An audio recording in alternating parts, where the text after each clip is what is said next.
Surat crime બ્રાન્ચની ટીમે લાખોનું દેવું થતા વૃદ્ધોના અછોડો તોડનાર રત્ન કલાકારને ઝડપી પાડી તેની પાસેથી મુદ્દામાલ કબજે કર્યો હતો।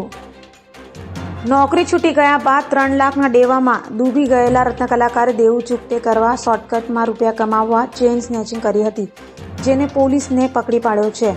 ક્રાઇમ બ્રાન્ચે નાનપુરા માછીવાડ ખાતે રહેતા સન્ની ઉમેશ પટેલને નાનપુરા માછીવાડ પાસેથી પકડી પાડ્યો છે અને પૂછપરછ કરતા તેણે કબૂલાત કરી હતી કે થોડા દિવસો પહેલા તે સિંગણપોરમાં એક વૃદ્ધાની ચેઇન તોડી મોપેડ પર ભાગી ગયો હતો। ચેઇન ઘરની સામે સોનાની 1.61 લાખમાં વેચી 1 લાખનું દેવું ચૂકતે કર્યું હતું। હાલ તો ક્રાઇમ બ્રાન્ચે રીઢાનો કબજો સિંગણપોર પોલીસને સોંપવાની તજવીજ હાથ ધરી છે।